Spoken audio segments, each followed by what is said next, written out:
What is going on, all of our Matlockers out there? It is Jason, joined by my good friend John. John, how have you been? Well, I'm doing well. I want to thank everybody for being flexible enough that I kind of got caught up working on a project and lost track of time. And so that's why we moved things back to 9 p.m. But you know what? We're so excited to talk about this episode of Matlock that we had to have it happen. I mean, we thought about postponing it, but we said, no, no, no, no, no. The people deserve to hear our discussion, our analysis of this fantastic Matlock episode. But no, I'm good now. So it was a little bit rushed and stressed to get here and get into the studio here at Casadela, Orlando. But we're here. We're ready to go. How are things with you, man? Dude, they're going fantastic. Three Geeks did really well yesterday. We hit 20.3 thousand views in 28 days. Wow, great job, man. Congrats. Well, I mean, like I think 3 or 4,000 of that was from Mattalk.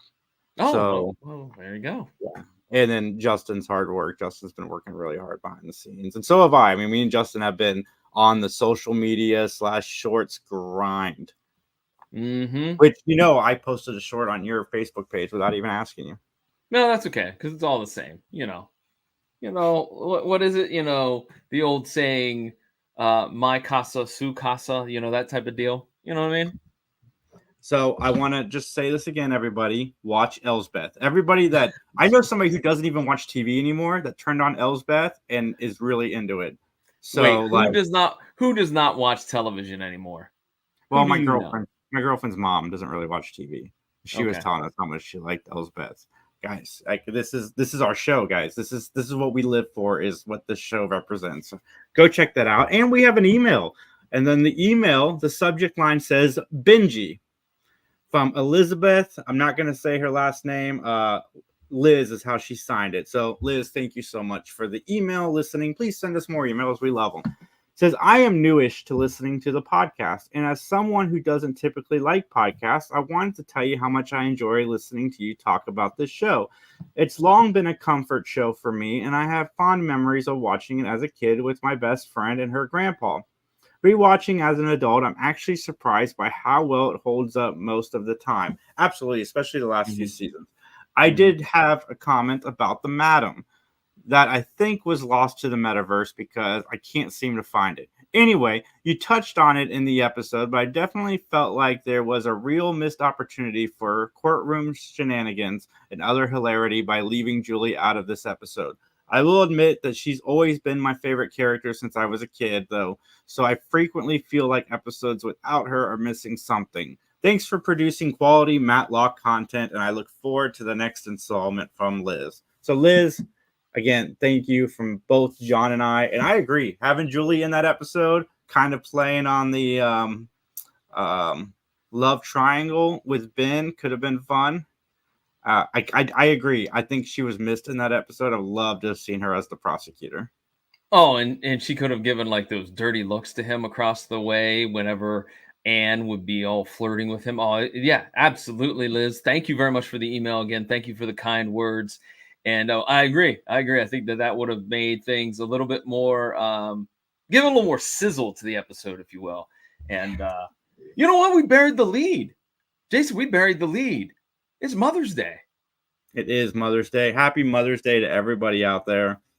Yes, I apologize. We just are so excited to talk about Matlock. We totally skipped over. It's a great day for the celebration of motherhood, and all the moms out there, happy Mother's Day. Absolutely. I really wanted to watch Psycho today for Mother's Day, and What? I did not get around to it. Who loves their mother more than Norman Bates? Just saying. He loved his mother so much that when she died, he became her. Okay, you got a point there. Valid point. Can't argue that. Okay. It's a good Mother's Day movie, but in all fairness, we went to my girlfriend's mom's house first. We had lunch there, and then we went to my parents' house for my mom's lunch, my dad's birthday, happy Mother's Day. And then I just got home like right when you texted and said, hey, can we move to 9? Oh, okay. Well, I spoke to my mom as my mother lives out of town, very far out of town in Rhode Island. So it's quite a long trip from Columbus, Ohio to Providence. But I spoke to her today, and actually, we kind of agreed that we were going to kind of combine Mother's Day with her birthday when I'm going up there at the end of June. So we'll celebrate properly in June. Nice. So, yeah. So Nice. all right, Jason, are you ready to get on into this episode and talk all about it? Dude, I cannot wait. All right, then. If there's nothing left to discuss, let's go ahead into our opening statement. The name of this episode is The Personal Trainer, and the original air date is October 9th, 1990. Jason, we have 3 guest stars worth mentioning. I'm going to start off with Mary Margaret Humes. She's going to be playing the role of Bridget Laird, excuse me. You may also know her as Marilyn Teller on Erie, Indiana, Carol on Blossom, Gail Leary on Dawson's Creek, Miriam in the movie History of the World Part 1, and literally she has been almost on every single 80s television show. I mean, you look at her resume, she's been on TJ Hooker, The A-Team, The Fall Guy, Hunter. I mean, they're all one-offs, but like every big Knight Rider, every big show, she had at least one role on there. And so that's pretty impressive, don't you think? Yeah, it's like she was on Dawson's Creek quite a bit. She was on Jake the Fat Man, Perry Mason, but no Murder, She Wrote. Oh, we won't get a hat trick tonight. Darn it. Oh, we still got two more shots. But yeah, no, Dawson's Creek, she was on for almost 100 episodes. Good Lord. Yeah. And then she's been in a lot of Hallmark Christmas movies. Sadly, I haven't seen any of these. So I got to make sure I save this in my web browser so I can kind of have a checklist of some Hallmark movies I haven't seen yet. For those who are just joining us, first time ever, Jason loves Hallmark holiday movies. Loves them. I do. The Jewish ones, the Christmas ones. Give me whatever. A Kwanzaa one, find one for me and I will watch it. I love holiday movies on Hallmark or Lifetime. You still got to watch the hockey one. This when Christmas rolls around. I expect you to watch the hockey one. I can't remember what it's called off the top of my head, but it's something. But let's move on and talk about another guest star. George DeCenzo will be playing the role of George Wilton. You may know him as George Baines in Back to the Future, the voice of Bo and Hordak in She-Ra, the Princess of Power, Major Benchley in Close Encounters of the Third Kind, D.A. Arnold Bach in Equal Justice. He does a voiceover work for Captain Lou Albano on Hulk Hogan's Rock and Wrestling cartoon. He also did some voiceover work for Cyclops and Captain America on Spider-Man and His Amazing Friends. But like I said, I think most people know him as George Baines from his role in Back to the Future. First off, it's not George Baines, it's Sam Baines. You're thinking of George McFly, Marty's dad. He played Lorraine's dad. Oh, my bad, sir. I apologize. But to be fair, he did play a lot of people named George, as I'm skimming his IMDb page. He was also in a Perry Mason movie. He was in The Exorcist 3, which is a very underrated movie. Jake and the Fat Man again. Animaniacs. Yeah. Oh, he was, dude. Murder, She Wrote. He was in 6 episodes as 6 different characters. What? So we have a hat trick? Yes. All right, we have ourselves a hat trick. Yeah. Woo! All right, George DeCenzo. All right, this dude, you buried the lead, John. Like, what? Whoa, he was in Challenge of the GoBots. I was a GoBot kid. I was never a Transformers kid. That happened later in life. But the GoBots, I know the Kmart version of Transformers, but I was all over it. I remember Wendy's had a kids meal toy that was a GoBot. Yeah, I had GoBots too because they were the cheaper version. Yeah, I didn't have too many Transformers. I had quite a few GoBots, but you know, the smaller ones. Because they also made bigger ones, and I think I had one of the bigger ones, and it was like a Porsche 944. I can't remember what its name was, but anyways, Yes, I mean, how can I overlook? Because he's done a lot of voiceover work for cartoons. George did. Yeah, absolutely. And rest in peace to George. Mm-hmm.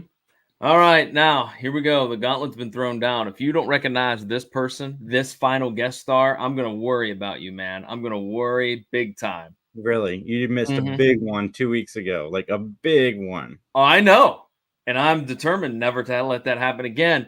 Let's talk about Leslie Easterbrook, who will be playing the role of Joanna Hilton. You may know her as Mother Firefly on The Devil's Rejects, Patty Frost in 2007's remake of Halloween, Rhonda Lee on Laverne and Shirley, and you probably know her as Sergeant Debbie Callahan in the Police Academy franchise. That's who that was. I was trying to figure out why she looks so familiar. That Yeah. is nice. So this would have been kind of, yeah, because 90, they would have been halfway through the catalog, correct? Because they made 5 up to what, 93? Was that the last one? Six was 89, and then they made 7 much later in 94. Okay. So all right. And Well, Police Academy 1 is the best one, yes. but there are parts in all of those movies that are extremely funny. Like every one of those movies has a few scenes in it that's funny, some more than others, but there is a lot of funniness throughout that franchise. A little less than 7, but she was even in the TV show, the Police Academy TV show. Yeah. Yeah, she's like Michael Winslow. They both really hung in there. Yeah. Do you think Police Academy could be remade today in 2024? I was on that bandwagon of I wanted an 8, and I know they had spent so much time talking about it, but at this point, I just don't know how you remake it. Like, a few years ago, I watched Shaquille O'Neal in something, and I'm like, well, I guess if they remade Police Academy, he'd be a pretty good Hightower. But like, you'd have to find quirky comedians like Bobcat Goldthwait. Like, they were all comedians, but very different. And you have to find a good straight man that everybody loves, like Steve Guttenberg. Yeah, true. Very true. Or make a requel where they kind of reboot it and let maybe Steve Guttenberg play the Commandant Lassard role where he's in charge of the police academy. That could make for some fun shenanigans. Did you ever get the Police Academy comic book? I did not. I have I have the cartoon series on DVD. Wait, there was a cartoon series? Mm-hmm. Oh, I didn't even know that. A live action show, which Michael Winslow came back and was she only guested once on the TV show, but he was on it, like, I think through most of it. I tried to watch the first episode of the Police Academy show because it's on Tubi, and it is not good. Oh, okay. All right, then, Jason, I got to ask you a question, and that question is this. Are you willing to give an opinion? Your opinion. Solely your opinion, so help you? I do. So let's testify! Let's testify!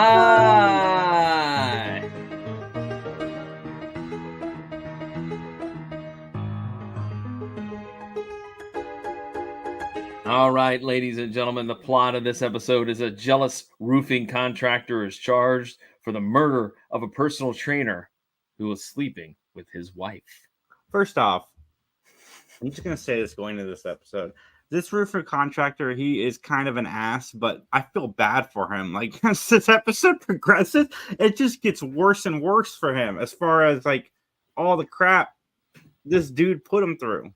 I have no sympathy for the guy because you're right. He was a jackass, and there's plenty of jackass to go around in this episode, by the way, just throwing it out there. Okay, so the opening scene is some of this old-timey from the 1920s, women working out in these ridiculous, like, workouts. Like, some of that machinery looked like a torture device, not like something to build muscles. I mean, but we cut to Henry. No, his name is Harry. Why did I say Henry? It's not the right guy. Anyways, Harry reading in bed. What? Same reason you said George, not Sam. 9 o'clock, past our bedtime. That's right. You're correct on that one. All right, so Harry's reading in bed, and Dee Dee is wanting some, some sexy time, if you will. And he's kind of, well, I'm reading this book, blah, blah, blah, blah. He likes books, by the way. And I'll go ahead and just talk about this. It's never really revealed why he likes books. Like, I'm like, it's just something that he does. And he gets like the classics, like Tropic of Capricorn. I forget what he's reading in bed, but it's also a classic. Maybe it was, I don't know, Catcher in the Rye. I didn't or need whatever. the mystery of why he likes to read solved in this, but maybe we can write a prequel episode about why he liked to read. Maybe we could have. Yeah, we might have been able to fit something in there, because there's one scene that I'm going to be like, that wasn't necessary. But I digress. Then he gets a phone call. Phone call from Joanna, who needs a workout. A workout at 9:00 at night. So off he goes. And his definition of a workout and Joanna's definition of workout, a little bit different than maybe you and I. Huh? It's alone time. It's more sexy time. It's not working out. Nope. So it is here where Joanna gives Harry a first edition copy of Tropic of Capricorn. And so we cut to a scene where Ben is leaving his house and it's raining out. And then he shows up complaining to George about a leaky roof. And one thing I like about this episode from the second it started is we get this look on Ben's face through the entire episode. And I love it when Andy Griffith plays mad. Like, there's even a moment in this episode where he throws a chair, which we're going to get to here shortly. Oh, yeah. So they argue, Ben's like, you didn't fix my roof and I want it fixed, and it's water's coming in and you're going to ruin my couch and my carpeting and blah, blah, blah. And so George says he'll have his workers at Ben's place. First thing in the morning, he's going off to dinner. So Harry shows up at Bridget's, and Harry tries to, I guess, wiggle back into her life. Like, he's like, oh, you got a boyfriend, blah, blah, blah. And then Harry hurries out when the boyfriend arrives. Okay, so the boyfriend stops by, and so he weasels out the back door. And we see just on a exercise bucket. And this was more insider that Harry. And she fesses up to, yeah, you know what? Are you all right? You there? Nope, keep going. Okay. Oh, I guess we're losing John. I thought we were losing me. Let's give John a second to catch up to us, guys. I will talk to you about how wonderful seeing Angry Ben is. It is just an amazing, amazing thing. Like, just look at that face. I wouldn't want that face to look at me. That's the look of a face of a guy who got the wrong order at TJ's. That is right. If you don't know what TJ's is, it's a wonderful breakfast place here in Ohio. We have them everywhere. John will be back shortly. He's just having a few technical difficulties, but it's no thing. So yeah, I see we got a lot of people in the episode. Just guys, jump in the comments, ask some questions while we wait for our friend to get back on here. I'm really digging season 5 so far. Season 4 was really, really strong, but season 5 is definitely just continuing that trend, and it looks like we have John back. Okay, sorry folks for the technical difficulties. We're having a little snafu here. So anyways, Jason, you were just filling in the folks about your love of Angry Ben, right? Mm-hmm. All right, so we'll pick up here where basically Harry is discovered, his lighter is discovered in the bedroom, and of course George and Joanna have a huge blow up. And then we go to Maury's gym, all right, where Joanna and Bridget are working out when George arrives with a gun. And Bridget basically calms him down, which I was wondering, why is she calming him down? His wife is there. I don't know why she didn't do it. But anyways, Bridget calms him down. He leaves. And I wrote down, isn't he going to be arrested anyways? Because you can't run into a business brandishing a firearm and not face consequences, right? You would think. I thought you were going to say, it's Georgia, John. It didn't matter because he gets arrested shortly thereafter anyway. That's true. That's true. Because we cut to a scene where Harry's reading, knock at the door. He goes to the door and pow! Somebody shoots Harry. And George apparently found out where he lived. And he's driving over and he opens the door that was ajar and he's standing over the dead body. Again, one of the pet peeves of Jason. At least he didn't wallow. He stays at the door. He doesn't go up to the body. He doesn't? No, I paid very close attention because I was waiting for it because he looked like he was curious about the body. But no, he was smart. Okay. He's not a good roof fixer, but I mean, he doesn't at least like fondle dead bodies. So that's more than we can say for most of the people in the first 2 seasons of the show that were accused of a crime. Did you just say fondle the dead body?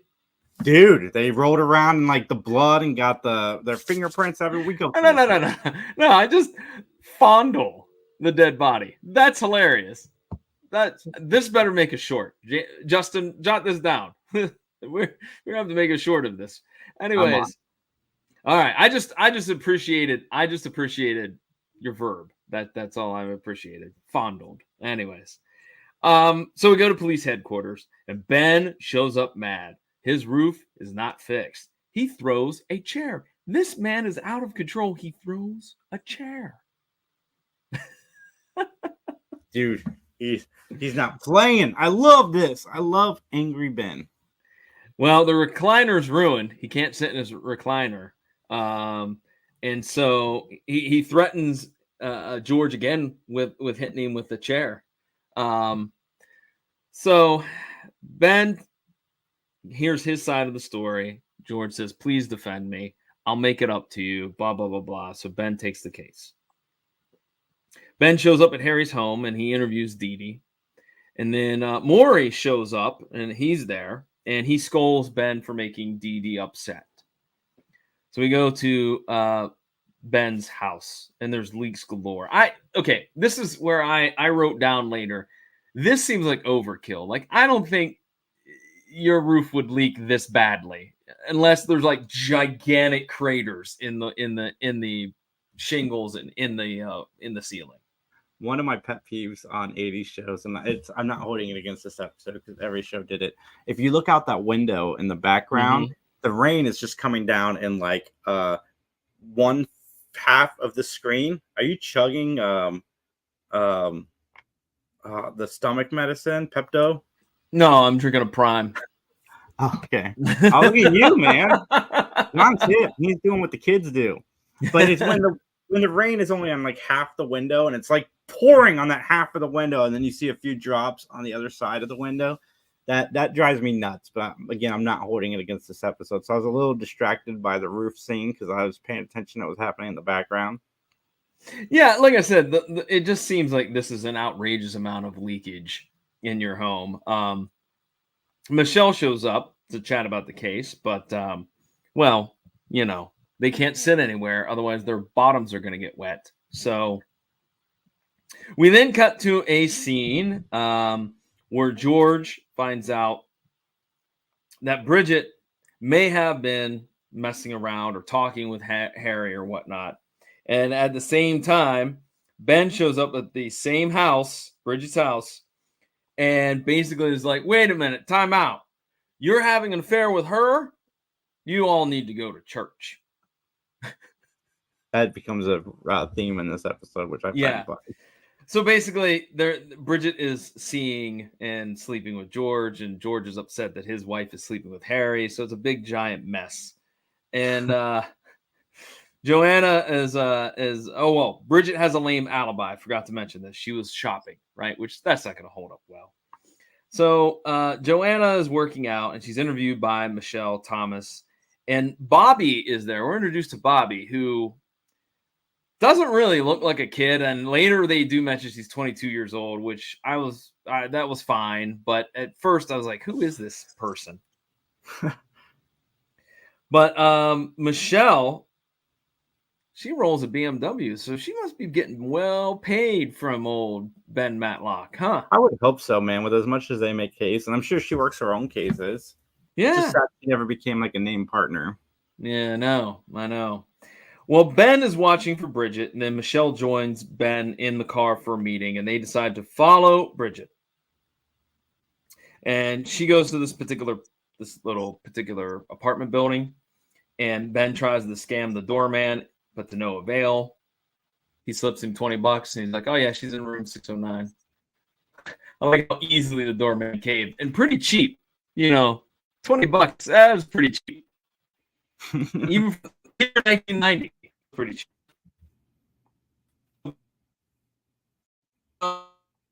Well, guys, we are losing John again, so I'm going to continue to talk about how much I love Angry Ben. Angry Ben is fantastic.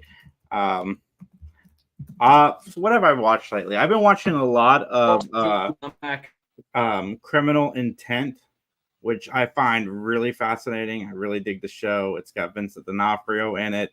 He it's got the girl from What About Bob? She played Richard Dreyfuss's older daughter. And the two of them are really good on Criminal Intent. So if you guys are into Law and Order and haven't checked out Criminal Intent yet, I highly recommend it. We just finished season 1, my girlfriend and I, and rolling into season 2. And we have Orlando back. Woohoo! But yeah, Criminal Intent, guys, it's fantastic.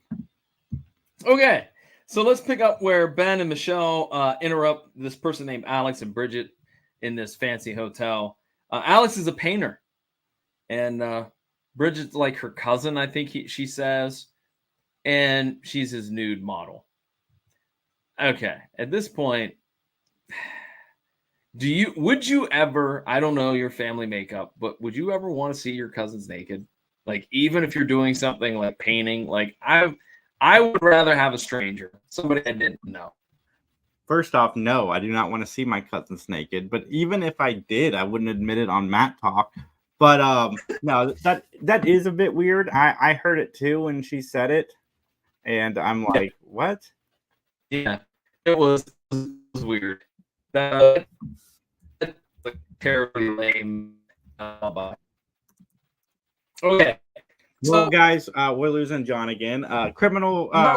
Law and Order Organized Crime is also a really good show. It's got Chris Maloney in it as Detective Stabler, Elliot Stabler. I'm right here. All right, we have John back. I've been back for the last couple of minutes. No, you haven't. No. All right. Well, I don't know what's going on here. This is. Let's see what. Hold on. Let me see. It's that BreezeLine internet. Oh no, I dropped BreezeLine a while ago. Don't get me started on that. Don't poke the bear on that one. I have BreezeLine. It's working great. Okay. Well, let's see here. All right. I think all the settings are good here. We're gonna power through it, folks. All right. Anyways, Bobby shows up at Ben's office, and Harry's having an affair with her. Yeah, this guy, like, I don't understand like how he has the stamina. I don't understand, like, that's just too much. And he went and hung out with Bobby before he went and hung out with her mom. Or no, he went to Bobby's after he hung out with her mom. So he went from mom to daughter to ex that he has, that he hasn't seen in a while, that the other guy is back with. So he is 3 degrees of separation with all of this guy's people. I know. I'm appalled. This is I don't know. This is just I'm surprised Ben's not more sheepish. He seems to be much judgier, So basically, Bobby has a shoplifting rap, and so she had community service the day of the murder. That's her alibi. So we go to the courtroom, and Michelle tells Ben that Dee Dee isn't a suspect, all right? And then Ben tells Michelle Bobby's whole deal, like, she's sleeping with Harry too. He's kind of worried what the prosecutor might do if they find out that Bobby is having an affair. If everybody's having sex with one another, I don't know. I don't know what the prosecutor is going to do with that. But so Bobby and Joanna were at the child care center where she had to do where she had to do her community service. I'm sorry, Ben and Michelle were there at the child care center interviewing the director, and some kid wipes his hands on Ben's pants and gets green paint all over them. If you ask me, Ben asked for it because you just don't go over to a kid that's finger painting if you don't want your suit to get ruined, right? Yeah. Right? Anyways. Got a little orange. That's right. Ben gets a parking ticket, and then he wonders if that would play in. That's a clue. Maybe Joanna got one. I don't know. You know, it's funny. I heard the parking ticket, and I'm like, that's how he's going to solve the case. Yeah. I think we've been watching so much of this, dude. So this has been an ongoing theme in my life. Watching TV with my girlfriend, I will just blurt something out. I don't think I'm right. I'll say this is how it's going to end, and then sure enough, almost beat by beat, it's how the episode ends. I think I'm watching too much TV. You might be. You very well might be. All right. So Ben interviews Dee Dee again, who now has gotten like Hindu religion, very like hippie-ish, if you will. And she talks about there's a missing copy of Tropic of Capricorn, and that could be a possible clue. Now, here's the thing that I really think that we could have done without. Ben is going to roof his own house. Like, really? Like I that? liked it, man. I thought it was funny. No. I knew how it was going to end too, but oh, I did too. I knew. I was like, and sure enough, he enters the courtroom on crutches. Ben's really upset with George. Hold on, loosely on crutches. Like Andy Griffith isn't even trying to use the crutches. He's walking. He's walking and just moving the crutches as he walks. I was laughing hysterically. I'm like, this is great. He doesn't even need the crutches. I wonder if the character of Ben just had him there because to threaten the suing of the other guy, because there is no reason for those crutches. He literally is walking and like just moving them as he walks. Yeah, you're right. Maybe it could be a scam. That's good. That's a good explanation because I wrote that down too. I'm writing Ben is walking like a normal person. He's just scooting the crutches. Dude, I found that so funny. I was laughing. Well, he did say that, he's very upset with George because George, again, hasn't had his men come out and fix the roof, and that Ben's going to quit as his attorney because it's conflict of interest. I'm going to sue you, George, so I can't defend you. And so basically, George goes, fine. I'll give you $250,000 to cover all the damages and everything. And so that deal was settled. Joanna's on the stand. Joanna admits to having an affair with Harry. And always in the guest house, though. She always meets him in the guest house. And Harry's lighter was found in the main house on the master bedroom floor. So the daughter takes her boyfriend or the guy she's having the affair with up to her parents' bedroom? Yeah. Why the mom is out in the guest house? Yeah. But she wakes up in the master bedroom. So what was she doing for that hour that he went up to see the daughter? I don't know. Or did he go see the daughter first? I didn't really pay that close of attention to who got sexy time the daughter first, and then went and saw the mom, and then went and saw that other girl. I think that's the order. Okay. That's a lot in one night. I'm just saying. That is. And also, too, my mind's going to, like, thinking about how gross that is as well. But anyways, so Harry was in the bedroom when he was with Bobby, is what the consensus is that because Harry never entered when he was with Joanna, that was with Bobby, that he would enter the house. Joanna actually left the kid care center, killed Harry, returned, parked, and missed the street cleaning, all right, which was happening for that hour. Like, she had parked in this particular curb spot, and had she stayed there, the street cleaner would have, maybe possibly pinned her in or whatnot, and she probably would have gotten a ticket. But because she missed that, and she came back, that's the clue that Ben is going to focus in on. And then the missing book, the Tropic of Capricorn, is found in Joanna's car. And so George is found not guilty. George kisses Bridget. And Ben has a nice remark because I think Michelle says something about them. Oh, they're back together. And Ben goes, wait till she asks him to fix the roof. So All right, Jason. Got anything else you want to talk about before we get into our final part of this episode? No. I All have right. nothing else I want to get into at this particular moment in juncture. All right, then, ladies and gentlemen, it's time for our closing statements. This is the part of the podcast where John and I will rate the show on a gavel system. 1 gavel means that we didn't like it. 5 gavels means we absolutely loved it. -10 gavels means we are moving to Australia, going to rob a bank, and live happily off the grid. So, I'm going to go first because I always send it to John. This episode was awesome. I love Angry Ben, and from the first moment we see Ben, we see this face. And how do you not love this face? We even got to see Andy Griffith throw a chair. We got to see Andy Griffith pretend he was using crutches with not really well, but I think that was part of what Ben was trying to do in that moment. So I'm going to give it to them. I'm going to just say that it wasn't lazy acting. It was part of Ben's plan. And I'm going to give this episode a 4.7 out of 5 because it was so much fun. I had a blast. It loses 0.3 because Conrad wasn't it.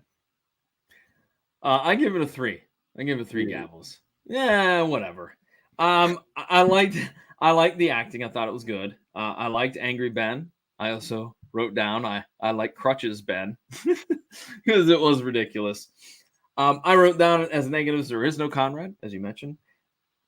And kind of like Harry's affairs of having intercourse with all these people was almost comical to a point. Like I kind of didn't know if I should put it as a plus or a negative. Well, technically only 2, because the last girl he went to see, he left before anything could transpire, and then he left his wife just wanting some, right? Yeah, his girlfriend. I mean, it was comic. It was almost comical, but and I also said I didn't think that we really needed the roofing storyline with Ben, even though it did give us Ben who doesn't know how to use crutches. So I thought this was middle of the road. I gave it a 3. So, all right. Well, you know what, ladies and gentlemen, maybe you agree with me and Jason. Maybe you don't agree with me and Jason. So let's let them know, my friend, where they can get in touch with us if they have a comment about this episode or any episode for that matter. The Mattalk audience is very good at communicating and sending us fun stuff. Please keep doing that. I love getting the DMs from you guys talking about your experiences with the show.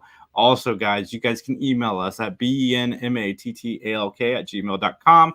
As soon as I get the email, I send John a screenshot of it. I'm like, woohoo, we got an email. So we love getting the emails. Again, Liz, thank you for the previous email. We loved it. We're glad to have you on board checking out the show with us. But guys, yeah, benmattalk@gmail.com. And you can also leave us a message over on Facebook. Facebook page for this great podcast is Mattalk Podcast. That's all you have to look for. And leave us a message over there as well. And don't forget to like, subscribe, rate, review. Am I missing anything else, Jason? Like, subscribe, rate, review. Nope. Tell people. There you go. Recommend to a friend. Mattalk. We love doing it. We appreciate all the support.